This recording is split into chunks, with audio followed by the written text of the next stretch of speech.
Hi everyone, good morning and welcome to Mr. West podcast. I'm your host, Sam West from Palm Springs, California. I'm also an associate with Benny and DeVille Homes here in the Russian Mirage office. I do this podcast because I love meaningful conversations.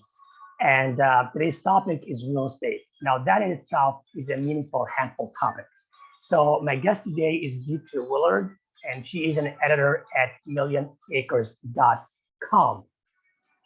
Hi, Hi, great how to are see you? you. Good to see you. How are you? Doing great. So, before we get started, why don't you tell the audience, the listeners, what is millionacres.com?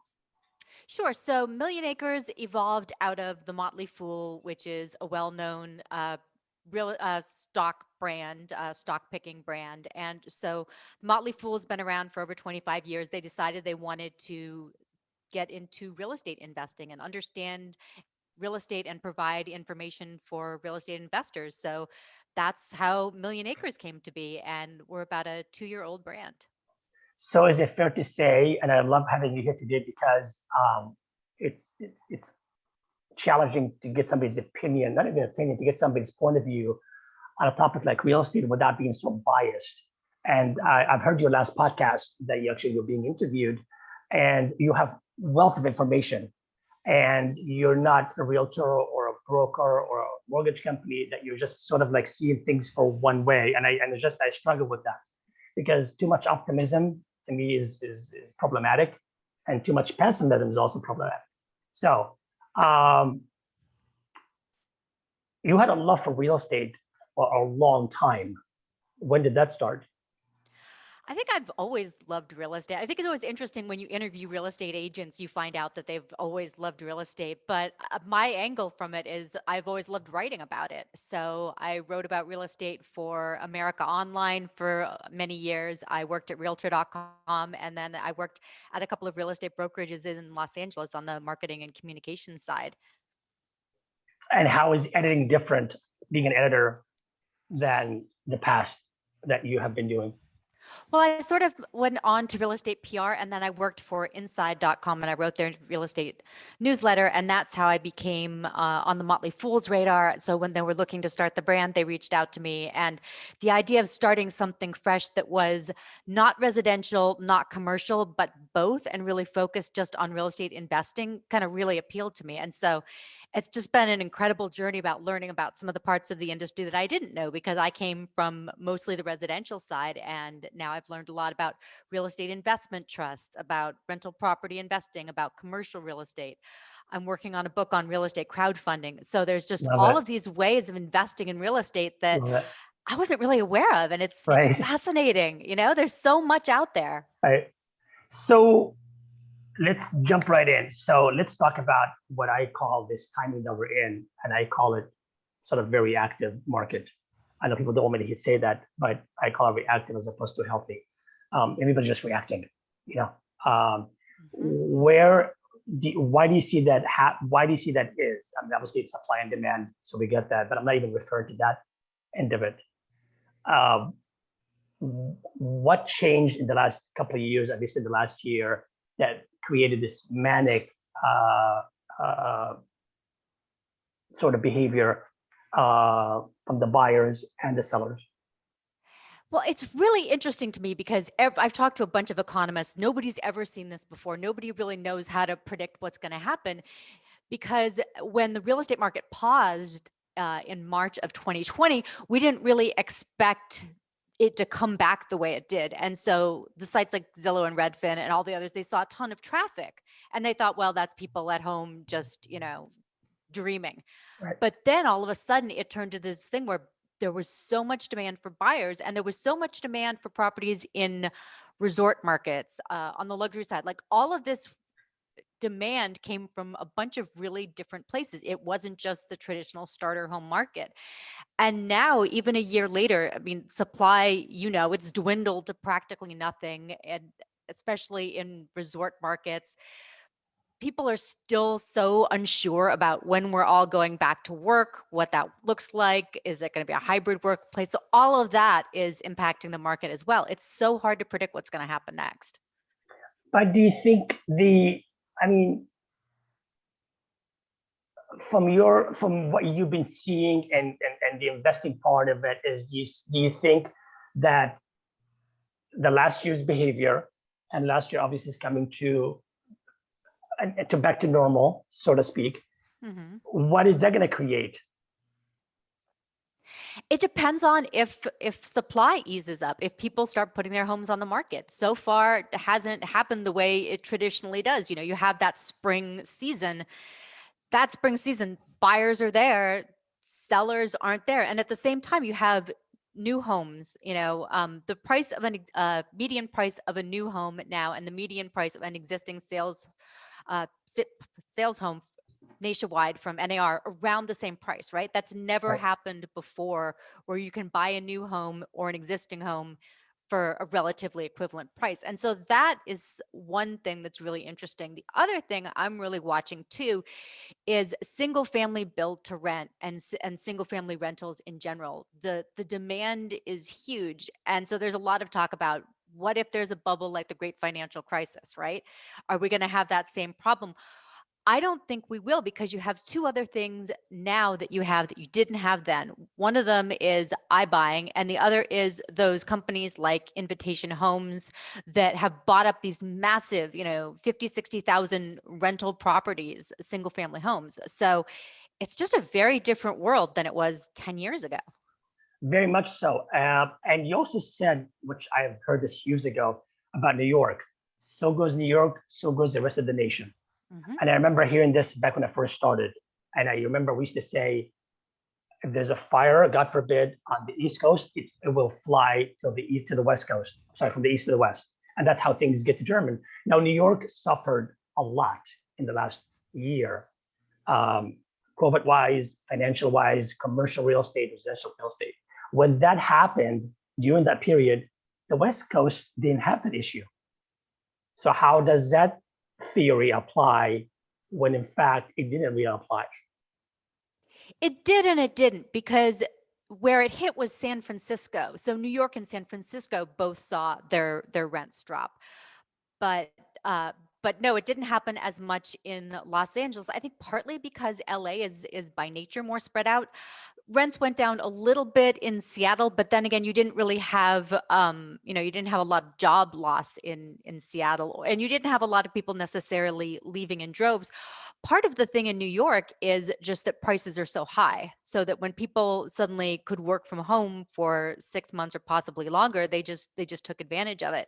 And the other factor with New York is it's a truly international city, right? So it gets a lot of real estate investing from all over the world. And when you cut off that source of international, that really makes a big difference. Saw that in Miami too, of course, because Miami gets so much investment from, in condos from Latin America and other Right. places, that had a real impact. And that's not coming back quite yet.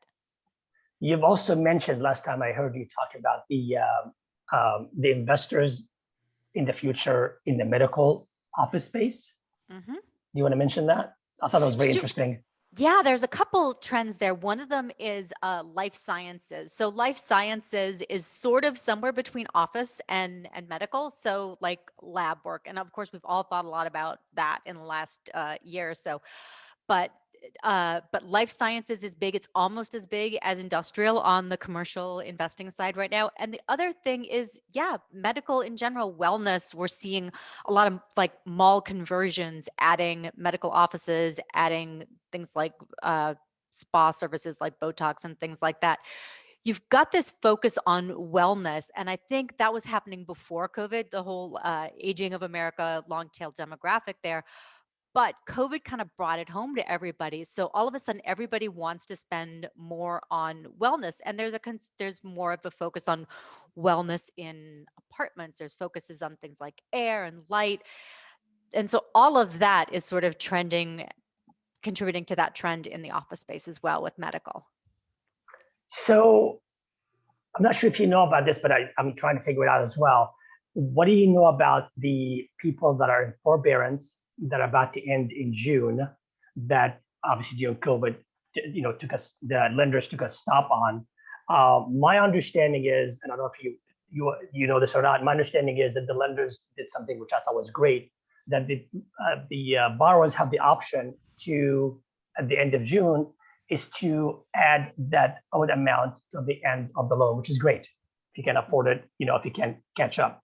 How do you see that playing out come June? Because June is next month. Come June, how do you see that playing out, and how would that affect the bigger picture as far as that flood of sellers? I mean, I heard so many different stories. The foreclosure is going to like skyrocket. It's not going to really matter. The numbers I saw are this big. So what are your thoughts on that? And do you have any?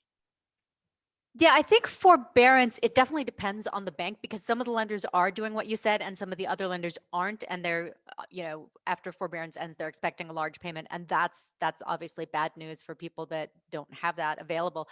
But the good news, comparing this to the previous crisis, is people have a lot of equity in their home. There's not a lot of people underwater the way there was during the great financial crisis. So I feel like people have more options now. There's different types of, you can get a home equity loan. There's different ways to kind of get through it. And I think that there's more of a safety net than there used to be. I've talked to a lot of people. I'm not seeing a giant foreclosure crisis at all, but it is likely that it will tick up a little bit. But as we talked about before, there's so many other ways that people can deal with their houses now, in terms of, they could Airbnb it, they could, share out a part of it. There's so many different things that people can do. And I think people are more aware of that now. And where is the rental market?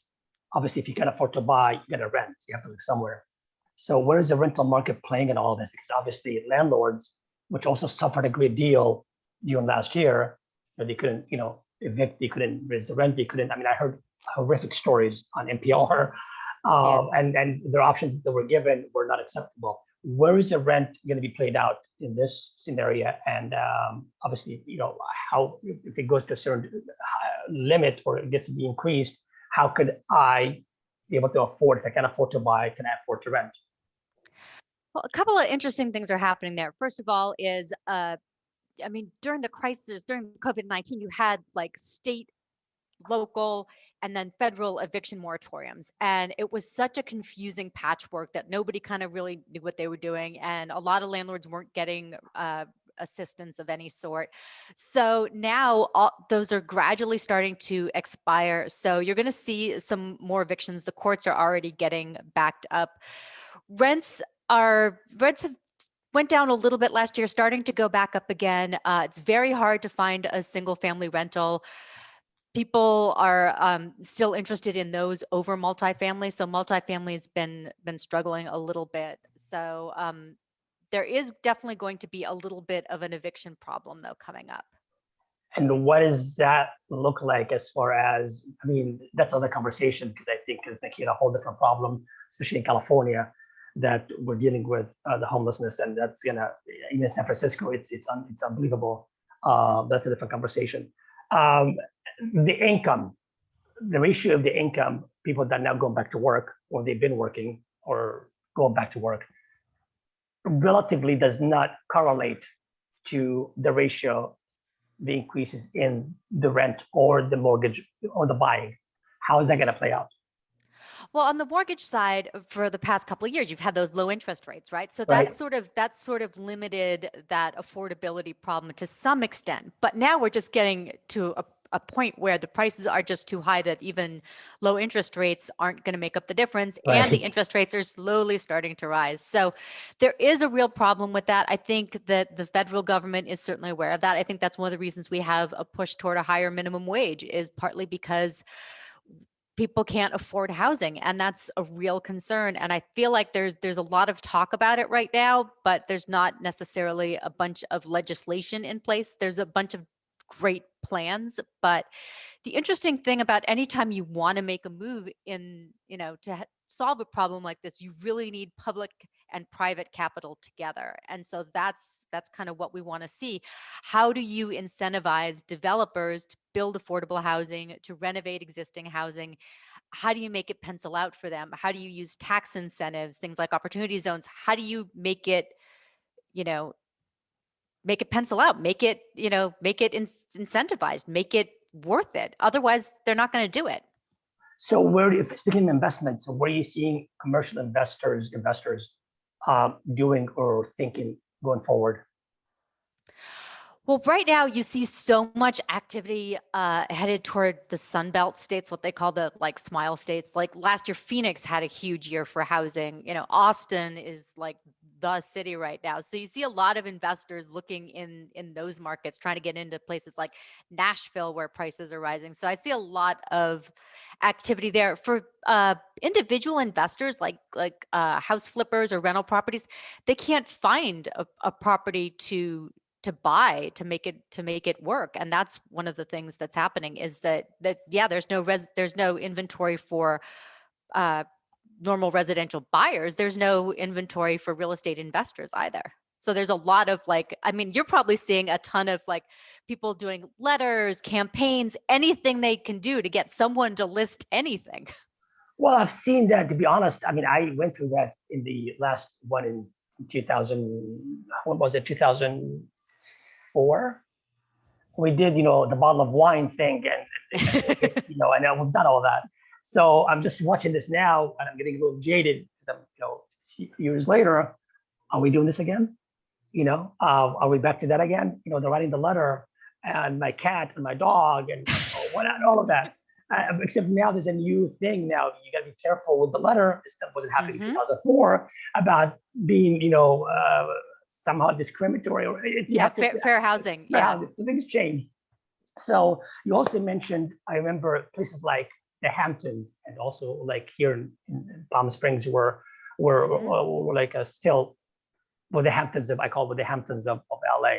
We're outside of LA, and you said there was a huge demand for that. Why do you think that is? Because people can work from anywhere is a big part of it. And people got they realized life is better when you don't have a terrible commute. Life is better when you're not struggling to get anywhere. You lived in Los Angeles. It's once you have your commute time back in your life, you're like, how many hours was that? Right. So I think people want a better lifestyle.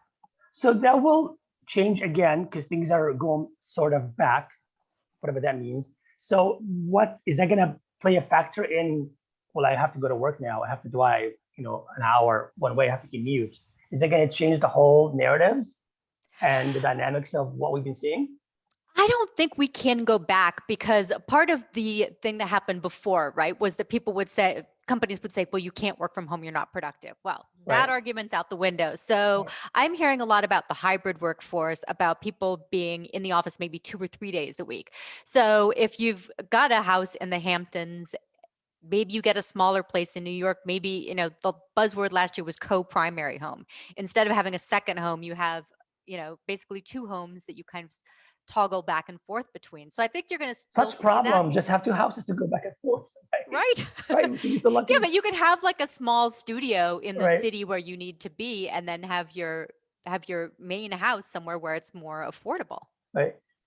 Okay. Last but not least, what do you tell a new agent coming on board in this?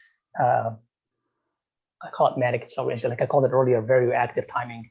And of course, they have the story in their head. Everything is like fabulous and rosy, and there's like go and make 100, 200 grand in my first year. What do you tell somebody coming on you? Well, I think I was listening to Redfin's earnings call last night, and they said something really interesting. Glenn Kelman, who's the CEO of Redfin, was talking about the fact that when new agents come on, they're usually buyer's agents, right? They're usually helping buyers find houses. Unfortunately, because of the current market, they're getting outbid left and right. Maybe they try a few times and then they leave or something like that. So Redfin actually had to, because people weren't getting full transactions in their first year, they actually had to, they're issuing an incentive for buyer's agents who their clients make an offer, whether or not the offer gets accepted, which is just really weird. But it shows what's happening right now. It's very hard for buyer's agents to get that first transaction.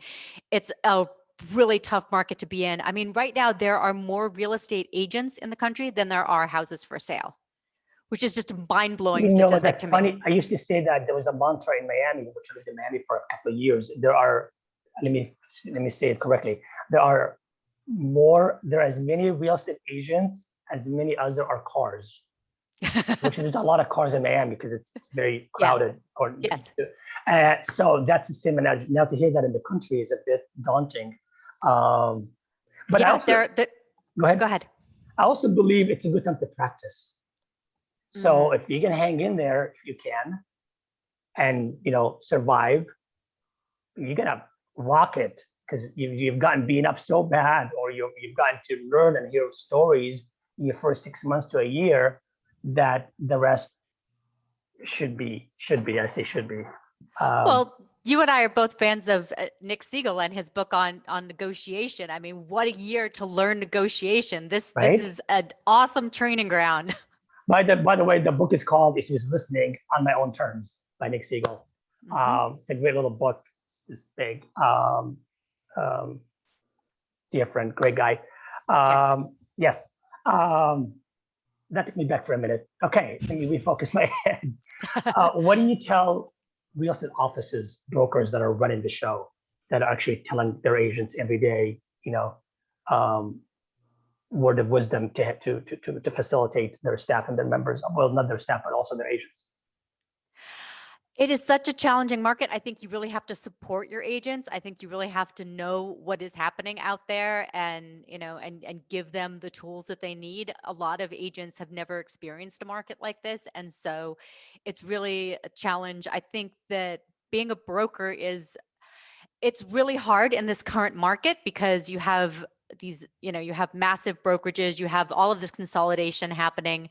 I think especially for the independents, you have an advantage. I still believe so much in independent brokerages. I've worked for a couple and I just really love what they can do in a local market. Define independent broker. I mean, I know what independent broker means. Define the scale of that. Like, what makes an independent broker the way you see it? 200 agents, 600, 900. Well, yeah, I would say probably smaller than 500, but I think it's also more the spirit, because there can be a Right. larger brokerage, but you can play like a local if you're involved in local politics, if you're involved in zoning, if you're involved in the social issues of your community. That's really important. And I feel like in investing overall, we're seeing more of a focus on impact investing, on ESG and environmental, social governance. All of that stuff is more important. I think that matters on the residential real estate side too. I think that especially the younger generation want to work with people who believe the same things that they believe and who believe in working for a better community. My challenge in the last year that I have seen, because I've never liked to work out of home. I'm not a home person that works out of home. I've went to the office every single day for 23 plus years. I just love getting dressed. I love going in. I like to say hi to Nick and powwow and go to lunch and see you. To me, that made my day. The last year, it forced every agent to work out of their pajamas at home and do their thing. The market is easier, not easier for some, but it became very home driven. And I think some lost, and you couldn't go to the office to mingle. The meetings are virtual. I think, I don't know how you feel about it, is that going to leave an impact on the culture, on the networking? What makes, I think real estate is a people industry. Mhm. We need to, I need to see you, I need to hear you, we need to have converse. Is that going to create an issue down the road? Because now people got used to virtual, and I don't even know what you look like. I've just seen you. I mean, I know you, but I've just seen you on a screen, but I've never seen you in person. And I think that's taking away part of the human element to it. I would agree with that. I mean, first of all, real estate agents, mostly extroverts. I'm sort of an introvert, which is why I've always loved working with real estate agents, because they're so much fun. But there's something interesting there too about this idea of how does a real estate agent grow their business? They grow their business through referrals, through name recognition, through being known. If you're not seeing people in person, you're not remembering people the same way. It's sort Exactly. of, I mean, that's a real problem because think about the difference between when you read a physical book versus reading a book like on your Kindle. You don't remember things the same way. There's all these studies about this. It's the same thing with people. If I'm not meeting someone in person, I'm not imprinting with them the same way. Right. And I'm seeing way more people in my life right now, but I'm seeing them all through Zoom. Right. And I'm not remembering the conversations the same way I would if you and I were having coffee somewhere and I'm looking at you and we're experiencing that moment together. So how do I bring that back after we're back? Pull them back out again and say, get out of your pajamas and come in, because I know you got used to it and we're all independent. You can't tell a real estate agent what to do or how to do it. How do I bring them back to say, look, we need to be human again? What's your take on that? How do I bring them back without having to hit them in the head? I think they're going to come back anyway. I mean, I don't know about you, but I want to go outside and hang out with people. And so I think that people want that. I think real estate agents especially want that, but I think they also have to understand why it's good for their business, that it's really important for agents to talk with each other and know each other. I mean, one of the things in Los Angeles, you and I both know, everybody had to know everybody and work with everybody. You've got these huge multi-million-dollar deals. You've got all kinds of egos in Los Angeles real estate. Right. If they couldn't find a way to work together, nobody would ever make any money. And this is exactly how I feel. And I'm hoping that when things are definitely over, that element, especially here in the Coachella Valley, which we're relatively intimate, even though we have a lot of agents, but we're very intimate. It's a very small community. It's a very small world. Everybody knows everybody, unlike LA. But yet, even LA, everybody knows everybody. So my goal is to bring that back. My goal is for the industry to become human and get out and connect. Deidre, you've been a pleasure, as I thought you would be. And thank you so much for the information. It's to me, I enjoyed it, and I hope the listeners found this of value. If you have, I know now it's a mantra, say this, but please subscribe. It makes us able to do more of this and bring people like Deidre to you. And on that note, thank you so much for coming, and I'll see you guys next week. Take care, everyone.